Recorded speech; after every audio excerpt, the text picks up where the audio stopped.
저번에 둘째 질문에 좋은 말씀 해주셔서 도움이 많이 됐습니다. 다행이네요.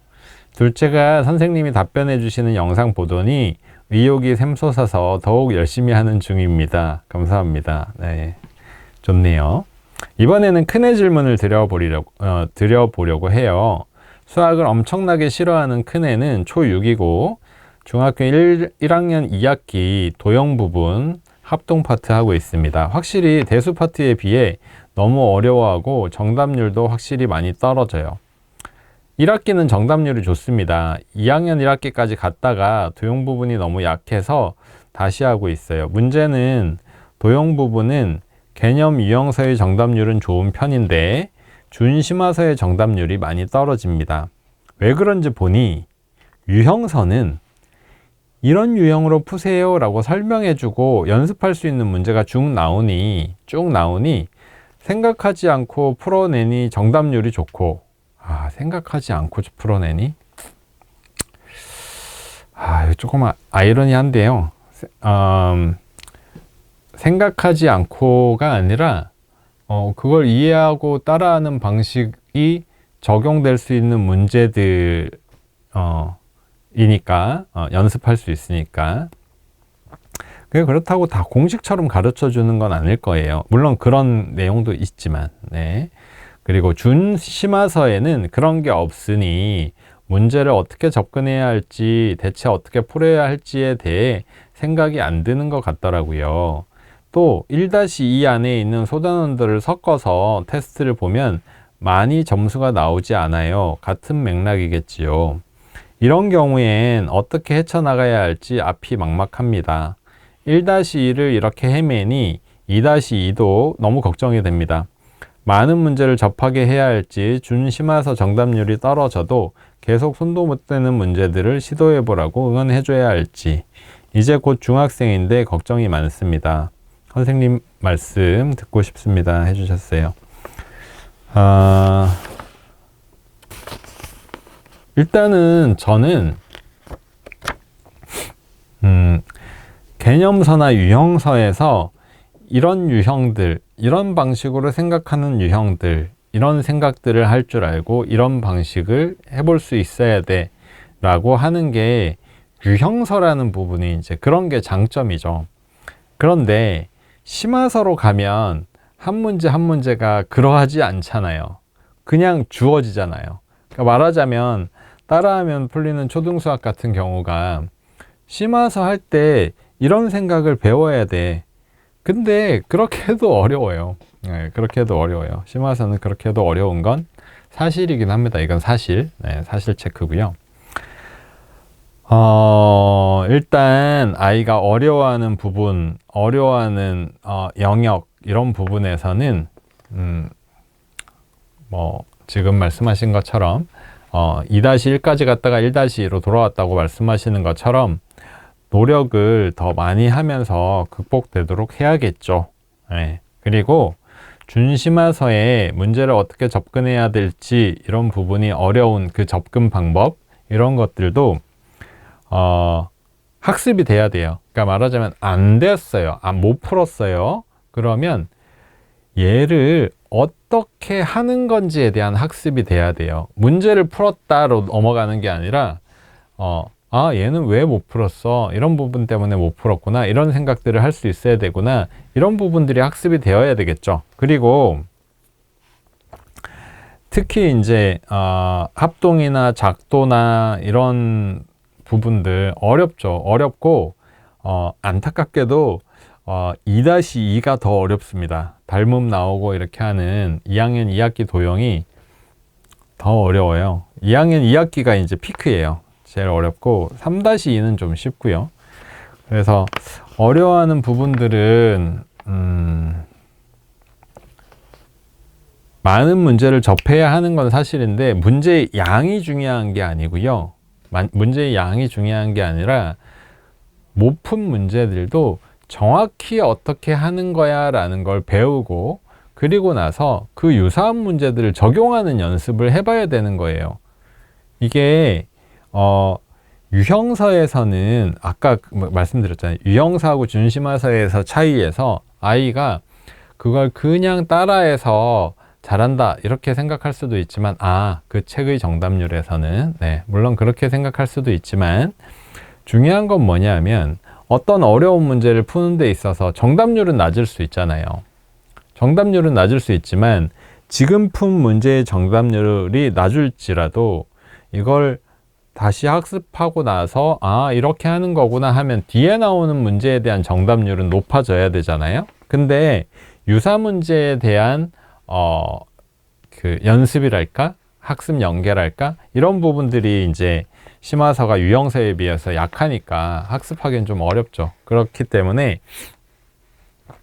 틀린 문제들을 정확하게 알고 넘어가야 되고요. 그 다음에 좀 사실은 충분한 연습이 필요한 건 사실입니다. 그리고 준심화서라고 말씀하신 책이 뭐 예를 들면 어떤 책일까요? 여기에서 유형서라고 하는 게 센수학이다 얘기를 해볼게요. 그럼 센수학이다. 센수학은 잘 해왔다. 그러면 잘하고 있는 거예요. 그 다음에 센수학의 C단계, 제일 마지막 단계에는 유형이 나와 있는 게 아니라 심화 문제들이 쭉 나와 있잖아요. 앞에까지 유형하고 그거에 대한 심화 문제가 나와 있죠. 거기까지라고 하면 일품이에요. 네, 그렇죠. 센 하고 나서 일품으로 넘어갔을 것 같아요. 일품은 근데 뭐랄까요, 문제 유형도 좀 많이 다르고 하니까 연계되어서 연습하기가 쉽진 않죠. 네, 쉽진 않아서 일단 기본적으로 센까지를 잘 할 수 있다라고 하면 기본 이상은 하는 거예요. 그리고 일품은 정말 틀리는 게 생기더라도 그거에 대해서 이건 이렇게 하는 거구나 라는 부분을 확인학습을 또는 복습을 잘 하고 넘어간다면 괜찮을 겁니다. 근데 문제는 준심화서를 여러 권 풀기에는 쉽진 않죠. 근데 준심화서도 여러 권 푸는 아이들 되게 많이 있습니다. 그리고 얇죠. 얇아서 비슷한 수준의 문제집을 뭐 더 해보셔도 될 것 같아요. 최상위보다 삽사고력이 더 어렵죠. 당연히 최상위 수학은 교과의 영역이 굉장히 좁잖아요. 그 시기에 탑사고력의 시기면 초등학교 1, 2학년 시기인데 좁으니까 오늘 그 사연은 여기까지 말씀드릴 수 있겠고요. 질문에 답변 드리는 시간을 좀 가져볼까요? 최상위보다 탑사고력이 당연히 더 어렵습니다. 그러니까 사고력 교재들이 교과 심화보다는 어려워요. 영역의 차이가 좀 나요. 영역의 차이가. 그러니까 교과 문제들은 교과라는 영역에 딱 요만큼 지키면서 나오고 사고력은 그 이상이 나오는 거고.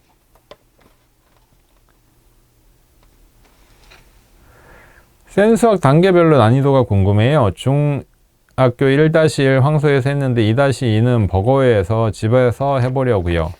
센수학 단계별 난이도요. 일단 뭐 A, B, C 3개 있는 거에서 A야 뭐 개념 문제니까 B는 기본 유형, 그 다음에 C는 심한데 보통 그 학군지가 아니면 센수학 정도만 잘 풀면 학교 시험은 90점 이상이다. 받을 수 있다라고 얘기하는 게 보통이고요. 근데 그럼에도 불구하고 학교에 따라서 또는 뭐 어떤 특정한 시기에 변별력이 더 높은 시험이 나올 수 있죠. 난이도가 더 높은 시험이 있을 수가 있죠. 그죠? 그렇게까지라고 생각하면 그 위에 있는 심화서 정도까지는 뭐 아까 여기 소개해드린 일품이라든가 이런 심화서까지는 해주는 게 맞겠고요. 보통 센수학의 C단계는 근데 심화 문제예요. 심화 문제예요. 센수학 자체가 학교 시험을 잘 볼 수 있는 기본은 되는 책입니다.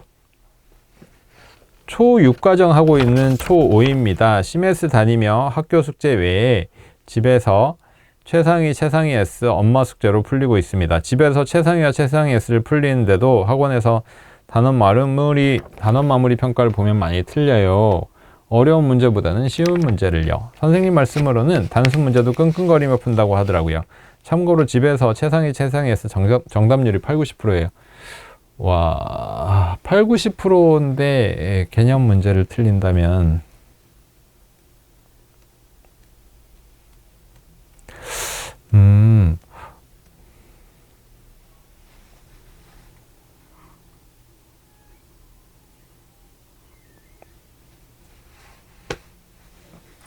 안타깝네요.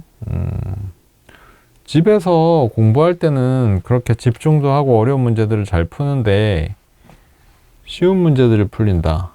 이게 항상 그럴까요? 참 어려운 문제네요.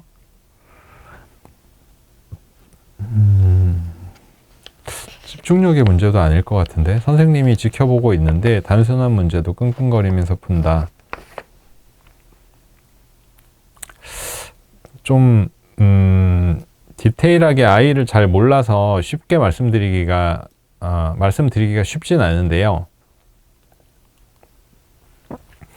끙끙거리며 푼다라고 하는 게 아이가 좀 서둘러서 내서 쉬운 문제 실수를 해요라고 선생님이 말씀하시는 것도 아니고 전체적으로 집중해서 열심히 하는 아이 같아요. 열심히 하는 아이 같은데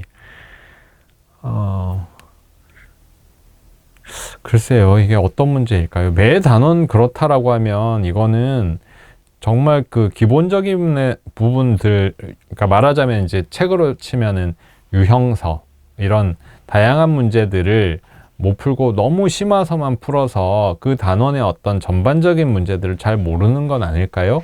이런 질문을 할 수밖에 없을 것 같아요. 지금 질문하신 것만 가지고 제가 좋은 답변을 해드리기가 쉽진 않네요.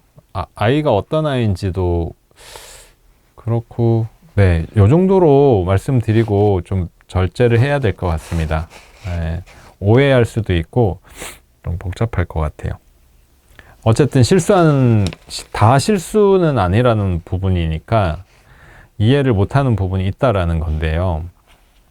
미취학입니다. 사고력 수학 팩터 풀고 탑사고력 푸는데 만족하면서 풀고 있습니다. 궁금한 게 교과 수학은 지난번 출판사마다 비슷한 편이라고 하셨는데 사고력은 출판사별로 다양하게 풀리는 게 도움이 되는지, 사고력도 출판사마다는 비슷한 편인지 궁금합니다. 좀 다르다고 생각해요. 사고력이 다르다고 생각해요. 교과 문제집도 사실은 조금씩 느낌이 다르죠. 근데 제가 말하자면 어느 출판사는 이런 부분이 좀 단점이에요, 이런 말씀은 못 드리는 거예요. 네, 그런 말씀은 저는 못 드립니다. 하지만 기본적으로 그 단원 교과 안에 있는 문제들을 공부한다 라고 하는 부분에서는 영역이 똑같고 하니까 비슷하죠. 근데 사고력은 그것보다 더 많이 다른 것 같아요. 예를 들면 팩토다 하면, 팩토는 정말 예전에 영재교육원 교육에 맞춰서 나오는 사고력 교재이기 때문에 퍼즐 같은 문제라든가 이렇게 이게 꼭 수학 공부하면서 해야 될까? 라고 할 만한 것들, 그러니까 참신한 문제랄까, 이런 것들도 많고 이런 것들이 좀 많이 있어요. 근데 탑사고력 수학은 뭐 참신한 문제나 이런 부분보다 수학 잘 많이 벗어나진 않네 하면서 깊이 있다라고 소비자들도 많이, 그렇게 어머님들도 그렇게 많이 느끼신다고. 이거는 진짜 어머님들께 이제 이렇네요 하는데 그런 걸 알아봐 주시네 라고 하는 부분이거든요. 그런 부분이 있고요. 그 다음에 뭐 문제 푸는 거 위주로 되어 있는 책도 있고, 그 다음에 구성에서 신경을 쓴 책도 있고, 흐름까지도 신경을 쓴 책도 있고, 이런 부분이 되게 미묘하죠. 근데 그런 것들을 어머님들이 다 디테일하게 판단하기는 쉽지 않은 거고요.